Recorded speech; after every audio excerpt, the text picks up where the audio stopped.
Students दशम श्रेणी ज्यामिति अध्यायर सेकेंड चैप्टर वृत्त अध्याय को आज आम पढ़ा। वृत्त उपरे आगुरी तुम सम्यक धारणा थिबो, तथापि तार मौलिक धारणा उपरे आलोकपात करवा। प्रथमे वृत्त क्या कहवा। वृत्तर संज्ञा होछि गोटे समतल अवस्थित कौन से एक दत्त बिंदु ठारू एक निर्दिष्ट दूरतार उक्त समतल अवस्थित समस्त बिंदुर सेट को वृत्त कहुए। कौन है गोटे समतल, सपोज पेपरटी एक समतल समतल अवस्थित कौन से एक दत्त बिंदु गोटे बिंदु नवा दत्त बिंदु ठारू एक निर्दिष्ट दूरता माने बुझीपार 5 सेंटीमीटर हो 4 सेंटीमीटर हो 8 सेंटीमीटर 10 सेंटीमीटर 1 सेंटीमीटर इत्यादि से गोटे निर्दिष्ट दूरता नवा।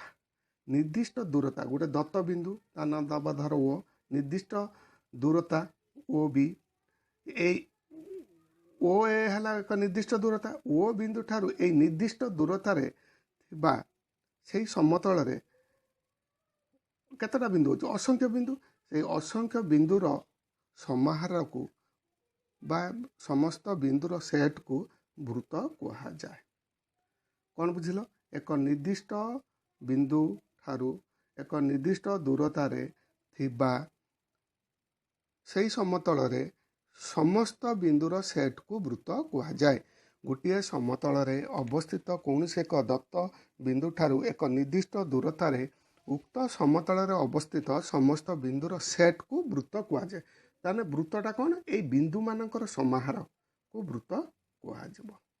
ताने वृत्त है असंख्य बिंदुर समाहार जहाँकि एक निर्दिष्ट बिंदु ठारू एक निर्दिष्ट दूरतार से समतल थिबा समस्त बिंदु मानकर सेट को वृत्त कहा जाए। वृत्त मीन्स गोटे एक सेट जहाँकि समस्त बिंदु मानक नहीं गठित। समस्त बिंदु किपरि ना एक निर्दिष्ट बिंदु ठारू निर्दिष्ट दूरतार थिबा समस्त बिंदुर समाहार को वृत्त कहा जाए। से निर्दिष्ट बिंदु जोटा प्रथमे नेले निर्दिष्ट बिंदु जोटा आम नेले से निर्दिष्ट बिंदु को कहवा वृत्तर केंद्र। एटा कहवा वृत्तर केंद्र आउ से निर्दिष्ट जो दूरता ओ ए नेले ताको व्यासार्ध कहवा। ताको कौन कहवा व्यासार्ध। ताने वृत्तर व्यासार्ध होछि एक धनात्मक संख्या 3 सेंटीमीटर 4 सेंटीमीटर तेणु जेहेतु एक दूरता तेणु से वृत्तर व्यासार्ध एक धनात्मक वास्तव संख्या। ताने व्यासार्ध होछि एक सिंपल एक होछि रेखाखंड एक रेखाखंड। ताने वृत्तर केतोटी व्यासार्ध अछि जेहेतु वृत्तर असंख्य बिंदु अछि वृत्तटी असंख्य बिंदु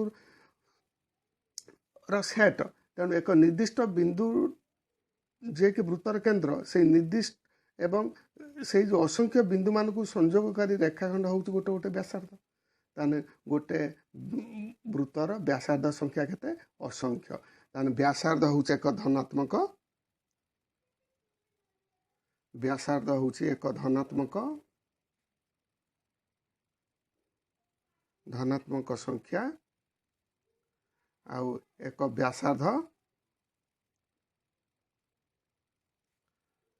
होछि एक रेखाखंड होछि एक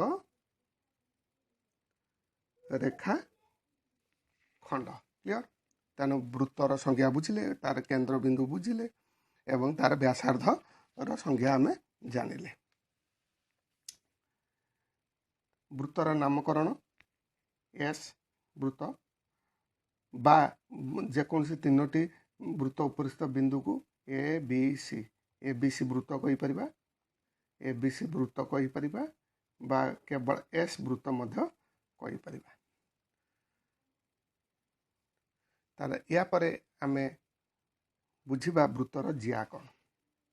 जिया वृत्त उपर केतोटी बिंदु असंख्य बिंदु आम जानले से जेकोसी 2टी पृथक बिंदुर संयोजक रेखाखंड को वृत्तर एक जिया कहा जाए। वृत्त नेले एस एक वृत्त जार केंद्र बिंदु ओ या पर केते गुडे बिंदु अछि असंख्य जेकोसी 2टी अलग बिंदुर संयोगकारी रेखाखंड को वृत्तर जिया कहा जाए। सेमती केतोटी बिंदु अछि असंख्य बिंदु तेणु एटी जिया केतोटी हबो असंख्य जिया हे परिबो ଏମିତି ଅସଂଖ୍ୟ ଜିଆ ହେଇପାରିବ। ତାହେଲେ ବୃତ୍ତର ଦୁଇଟି ପୃଥକ ବିନ୍ଦୁର ସଂଯୋଜକ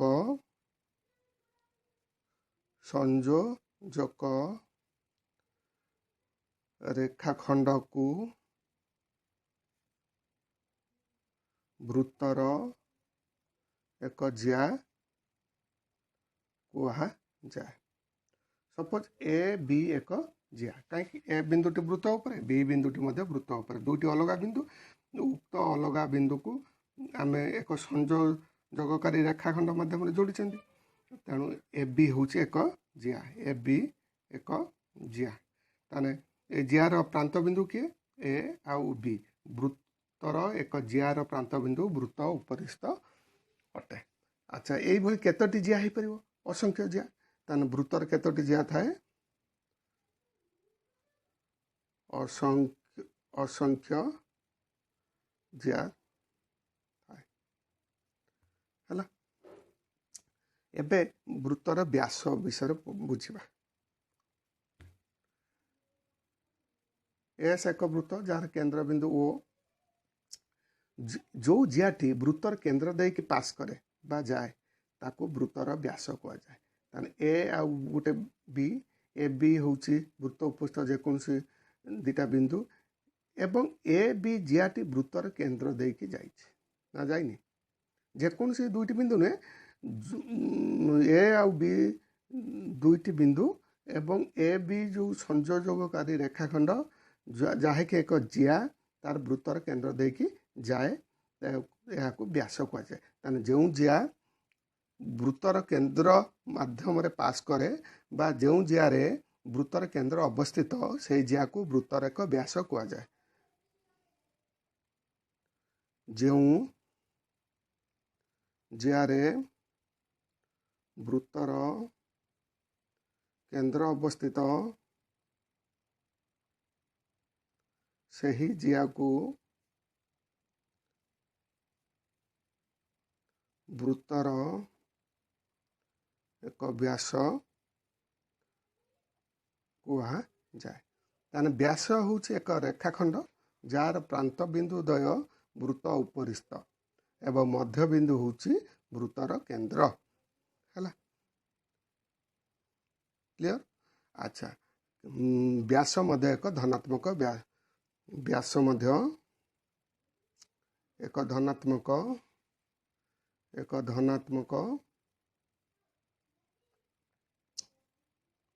ବାସ୍ତବ ସଂଖ୍ୟା। ତାହେଲେ ବୃତ୍ତର କେତୋଟି ବ୍ୟାସ ଥାଏ? ଗୋଟିଏ ନୁହେଁ, ଅସଂଖ୍ୟ। ଏମିତି ଅସଂଖ୍ୟ ବ୍ୟାସ ହେଇପାରେ। ଏକ ବୃତ୍ତରେ ଅସଂଖ୍ୟ ବ୍ୟାସ ଥାଏ। ଆଚ୍ଛା, ତାହେଲେ ବୃତ୍ତର ବୃହତ୍ତମ ଜିଆ କିଏ? ବୃତ୍ତର ବୃହତ୍ତମ ଜିଆ ହେଉଛି କିଏ? ନା ବ୍ୟାସ। ବୃତ୍ତର ବୃହତ୍ତମ ଜିଆ ହେଉଛି ବ୍ୟାସ। ବ୍ୟାସ ମଧ୍ୟ ଏକ ଜିଆ ଏବଂ ତାହା ହେଉଛି ବୃତ୍ତର ବୃହତ୍ତମ ଜିଆ। ଆଚ୍ଛା, ବୃତ୍ତକୁ ଆମେ କେତେ ଭାଗରେ ବିଭକ୍ତ କରିପାରିବା? ବୃତ୍ତ ଯଦି ଏକ ସମତଳ ରୁହେ ତେବେ ବୃତ୍ତଟି ତିନୋଟି ଅଂଶରେ ବିଭକ୍ତ ହୁଏ। କ'ଣ ହୁଏ? ଗୋଟେ ଅନ୍ତର୍ଦେଶ, ଗୋଟେ ହେଲା ଅନ୍ତର୍ଦେଶ, ଆଉ ଗୋଟେ ହେଲା ବହିର୍ଦେଶ, ଆଉ ଗୋଟେ ହେଲା ନିଜେ ବୃତ୍ତ, ଆଉ ନିଜେ ହେଲା ବୃତ୍ତ। ତାହେଲେ ବୃତ୍ତ ହେଉଛି ଯଦି ଏକ ସମତଳରେ ଏକ ବୃତ୍ତ ତିନୋଟି ଭାଗରେ ବିଭକ୍ତ ହୁଏ। ଗୋଟେ ହେଲା ତାର ଅନ୍ତର୍ଦେଶ, ଗୋଟେ ହେଲା ବହିର୍ଦେଶ, ଆଉ ଗୋଟେ ହେଲା ବୃତ୍ତ। ତାହେଲେ ଅନ୍ତର୍ଦେଶ କ'ଣ ବୁଝିବା, ବହିର୍ଦେଶ କ'ଣ ବୁଝିବା, ବୃତ୍ତ କ'ଣ ବୁଝିବା? ବୃତ୍ତର କେନ୍ଦ୍ର ଓ, ଏଇଟା ହେଲା ବ୍ୟାସାର୍ଦ୍ଧ। ତା ଦୈର୍ଘ୍ୟକୁ ଧର ଆର୍ ନେବା। ଯେଉଁ ବିନ୍ଦୁ ଗୁଡ଼ିକ ବୃତ୍ତର ବ୍ୟାସାର୍ଦ୍ଧ ଠାରୁ କମ୍ ଦୂରତାରେ ଅବସ୍ଥିତ, ସେହି ବିନ୍ଦୁମାନଙ୍କୁ ନେଇ ଗଠିତ ସେଟ୍କୁ ବୃତ୍ତର ଅନ୍ତର୍ଦେଶ କୁହାଯାଏ। କ'ଣ ବୁଝିପାରିଲ? ବୃତ୍ତର କେନ୍ଦ୍ର ହେଲା ଓ, ତାର ବ୍ୟାସାର୍ଦ୍ଧ ହେଲା ଆର୍ ବା ଓ ଏ, ଏବଂ ସେହି ବିନ୍ଦୁମାନଙ୍କୁ ନେଇ ଗଠିତ ସେଟ୍କୁ ବୃତ୍ତର ଅନ୍ତର୍ଦେଶ କୁହାଯାଏ। କ'ଣ ବୁଝିପାରିଲ? ବୃତ୍ତର କେନ୍ଦ୍ର ହେଲା ଓ, ତାର ବ୍ୟାସାର୍ଦ୍ଧ ହେଲା ଆର୍ ବା ଓ ଏ, ଏବଂ ସେହି ବିନ୍ଦୁମାନଙ୍କୁ ନେଇ ଗଠିତ ସେଟ୍କୁ ବୃତ୍ତର ଅନ୍ତର୍ଦେଶ କୁହାଯାଏ। କ'ଣ ବୁଝିପାରିଲ? ବୃତ୍ତର କେନ୍ଦ୍ର ହେଲା ଓ, ତାର ବ୍ୟାସାର୍ଦ୍ଧ ହେଲା ଆର୍ ବା ଓ ଏ, ତାଠାରୁ କମ୍ ଦୂରତାରେ ଥିବା ଯେଉଁ ବିନ୍ଦୁ କିଏ ତାଠାରୁ କମ୍ ଦୂରତାରେ ଥିବା ଯେଉଁ ବିନ୍ଦୁ ଅଛି ତାକୁ ନେଇ ତା ଦ୍ୱାରା ଗଠିତ ସେଟ୍କୁ ଅନ୍ତର୍ଦେଶ କୁହାଯାଏ ବା ସେଗୁଡ଼ିକ ଗୋଟେ ଗୋଟେ ଅନ୍ତସ୍ଥ ବିନ୍ଦୁ। ବୃତ୍ତର କେନ୍ଦ୍ରଠାରୁ ବୃତ୍ତର ସମତଳ ଉପରିସ୍ଥ ଯେଉଁ ସମସ୍ତ ବିନ୍ଦୁର ଦୂରତା ଉକ୍ତ ବୃତ୍ତର ବ୍ୟାସାର୍ଦ୍ଧଠାରୁ କ୍ଷୁଦ୍ରତର ସେଗୁଡ଼ିକୁ ବୃତ୍ତର ଅନ୍ତସ୍ଥ ବିନ୍ଦୁ କୁହାଯାଏ ଏବଂ ସେହି ଅନ୍ତସ୍ଥ ବିନ୍ଦୁମାନଙ୍କର ସମାହାରକୁ ବୃତ୍ତର ଅନ୍ତର୍ଦେଶ କୁହାଯାଏ। ଲେଖ ବୃତ୍ତର କେନ୍ଦ୍ରଠାରୁ ବୃତ୍ତର ସମତଳ ଉପରିସ୍ଥ ଯେଉଁ ସମସ୍ତ ବିନ୍ଦୁର ଦୂରତା ଉକ୍ତ ବୃତ୍ତର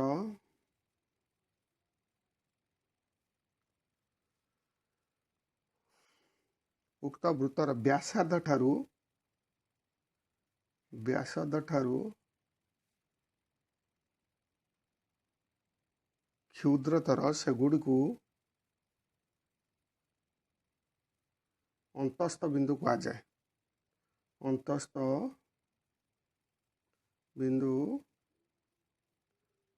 କୁହାଯାଏ। କୋଉଟା ତାର ଅନ୍ତର୍ଦେଶ ଉପରେ ପଡ଼ୁଛି।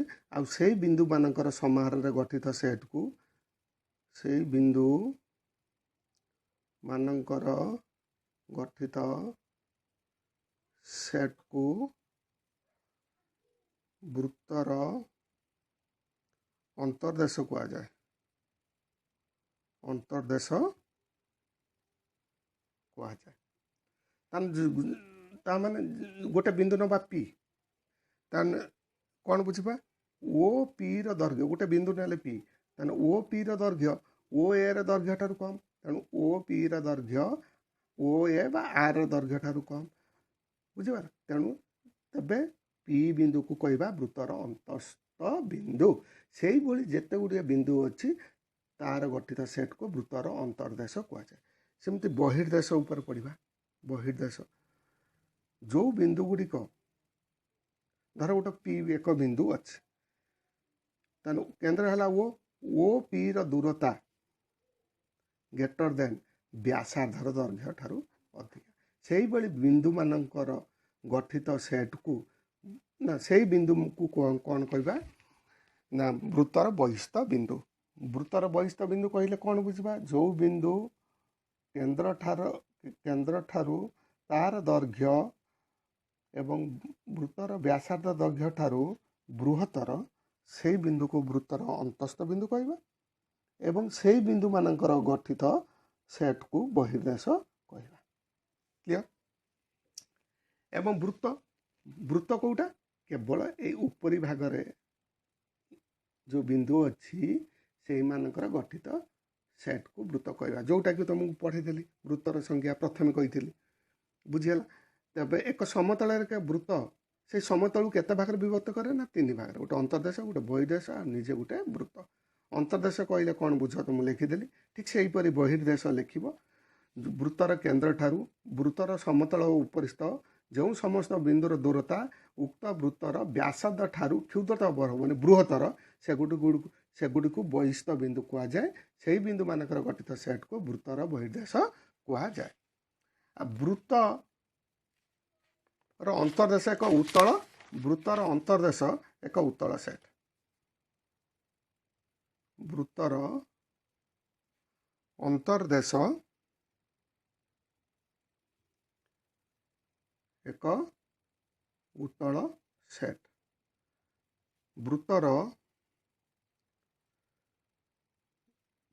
ବୃତ୍ତର ବହିର୍ଦେଶ ଏକ ଉତ୍ତଳ ସେଟ୍ ନୁହେଁ। ଉତ୍ତଳ ସେଟ୍ ନୁହେଁ। ନିଜେ ବୃତ୍ତ ଏକ ଉତ୍ତଳ ସେଟ୍ ନୁହେଁ। କାହିଁକି ଉତ୍ତଳ ସେଟ୍ ନବମ ଶ୍ରେଣୀରେ ପଢ଼ା ହେଇଛି। ଉତ୍ତଳ ସେଟ୍ର ସଂଜ୍ଞା ଟିକେ ମନେ ପକାଇ ଦେଉଛି। ଉତ୍ତଳ ସେଟ୍ ନୁହେଁ। ଉତ୍ତଳ ସେଟ୍ କ'ଣ ଏକ ସମତଳ ଉପରେ ଯେକୌଣସି ଦୁଇଟି ବିନ୍ଦୁକୁ ଯୋଗ କଲେ ସେଇ ଯେଉଁ ସଂଯୋଗକାରୀ ରେଖାଖଣ୍ଡ ଯଦି ସେଇ ସମତଳ ରହିବ ତାହେଲେ ସେଇ ସମତଳକୁ କହିବା ଉତ୍ତଳ ସେଟ୍। ବୃତ୍ତର ଅନ୍ତର୍ଦେଶ ମୁଁ କହିଲି। ଏମିତି ଅସଂଖ୍ୟ ବିନ୍ଦୁ ଅଛି। ତୁମେ ଯେକୌଣସି ଦୁଇଟା ବିନ୍ଦୁ ନିଅ, ଧର ଏଠି P1 ଏଇଠି ଗୋଟେ P2 ଅଛି, ତାର ସଂଯୋଗ ରେଖାଖଣ୍ଡଟି ସେଇ ବୃତ୍ତର ଅନ୍ତର୍ଦେଶ ଭିତରେ ରହିବ। ଏଠି P3 P2 P3 ସେଇ ଅନ୍ତର୍ଦେଶ ଭିତରେ ରହିଲା, P1 P3 ସେଇ ଅନ୍ତର୍ଦେଶ ଭିତରେ ରହିଲା, ଏଠି 4 P3 P4 ସେଇ ଅନ୍ତର୍ଦେଶ ଭିତରେ ରହିବ। ତେଣୁ ବୃତ୍ତର ଅନ୍ତର୍ଦେଶ ଉତ୍ତଳ ସେଟ୍ ସଂଜ୍ଞା ଅନୁସାରେ ଏକ ଉତ୍ତଳ ସେଟ୍। କିନ୍ତୁ ବୃତ୍ତର ବହିର୍ଦେଶ ଆସ ବହିର୍ଦେଶ କୋଉଟା? ବହିର୍ଦେଶର ସଂଜ୍ଞା କହିଦେଲି, ଯେଉଁ ବିନ୍ଦୁ ଏବଂ କେନ୍ଦ୍ରକୁ ସଂଯୋଗକାରୀ ରେଖାଖଣ୍ଡର ଦୈର୍ଘ୍ୟ ବୃତ୍ତର ବ୍ୟାସାର୍ଦ୍ଧର ଦୈର୍ଘ୍ୟଠାରୁ ବୃହତ୍ତର ସେହି ବିନ୍ଦୁକୁ ନେଇ ଗଠିତ ସେଟ୍କୁ ବୃତ୍ତର ବହିର୍ଦେଶ କୁହାଯାଏ। ଏମିତି ଅସଂଖ୍ୟ ବିନ୍ଦୁ ଅଛି। ଦେଖ, ଯେକୌଣସି ଦୁଇଟା ବିନ୍ଦୁ ନିଅ, P1 ବିନ୍ଦୁ P2 ବିନ୍ଦୁ, ଏକୁ ସଂଯୋଗକାରୀ ରେଖାଖଣ୍ଡଟି ସେ ବହିର୍ଦେଶ ଭିତରେ ରହିଲା କି ନା, କିଛି ରହିଗଲା ବୃତ୍ତ ଉପରେ, ଆଉ କିଛି ରହିଲା ଅନ୍ତର୍ଦେଶ ଭିତରେ। ତେଣୁ ଏହା ଏକ ଉତ୍ତଳ ସେଟ୍ ନୁହେଁ। ତୁମେ କହିପାର ଏଠି P1 ବିନ୍ଦୁ ଏଠି P3 ବିନ୍ଦୁ ଅଛି, ଏକୁ ସଂଯୋଗକାରୀ ରେଖାଖଣ୍ଡ, ଏଟା ବହିର୍ଦେଶ ବିନ୍ଦୁ ରହୁଛି। କିନ୍ତୁ ସମସ୍ତ ବିନ୍ଦୁର ସଂଯୋଗକାରୀ ରେଖାଖଣ୍ଡ ସେଇ ସମତଳରେ ରହୁ ନାହିଁ। ତେଣୁ ସବୁ ବିନ୍ଦୁ ପାଇଁ ଏହା ସାଟିସ୍ଫାଏ ହେବା ଉଚିତ, ହେଲେ ତାହା ଏକ ଉତ୍ତଳ ସେଟ୍ ହେବ, କିନ୍ତୁ ଏଠି ହଉ ନାହିଁ। ତେଣୁ ବୃତ୍ତର ବହିର୍ଦେଶ ଏକ ଉତ୍ତଳ ସେଟ୍ ନୁହେଁ। ନିଜେ ବୃତ୍ତ ଆସ, ବୃତ୍ତ କ'ଣ କହିଥିଲି, ବୃତ୍ତ ଉପରେ ଯେକୌଣସି ବିନ୍ଦୁ ନେବା, ଏଠି P1 ବିନ୍ଦୁ ଏଠି ଧର P2 ବିନ୍ଦୁ, ଏକୁ ସଂଯୋଗକାରୀ ରେଖାଖଣ୍ଡ ବୃତ୍ତ ଉପରେ ରହିଲା କି, ରହିଲାନି। ତେଣୁ ବୃତ୍ତ ଏକ ଉତ୍ତଳ ସେଟ୍ ନୁହେଁ। ତାପରେ ଆସ ସର୍ବସମ ଜିଆ, ସର୍ବସମ ବୃତ୍ତ। ସର୍ବସମ ବୃତ୍ତ କେଉଁ ଦୁଇଟା ବୃତ୍ତକୁ କହିବା ସମାନ?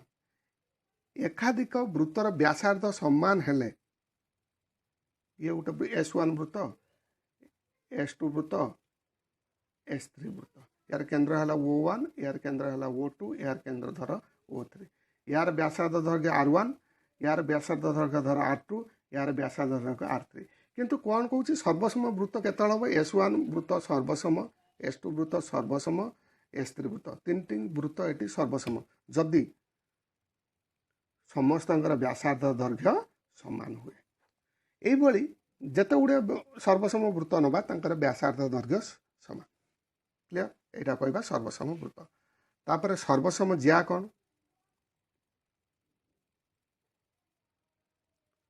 ଗୋଟିଏ ବୃତ୍ତ ବା ଏକାଧିକା ବୃତ୍ତ, ଗୋଟିଏ ବୃତ୍ତ ନେବା, ଧର ଏଠି AB, ୟାର କେନ୍ଦ୍ରବିନ୍ଦୁ O, AB ଜିଆର ଦୈର୍ଘ୍ୟ AB ଜିଆ AB ଇକ୍ୱାଲ୍ ଟୁ ଜିଆ BC ସମାନ। ତେଣୁ ଏ ଦୁଇଟା କହିବା ସର୍ବସମ ଜିଆ।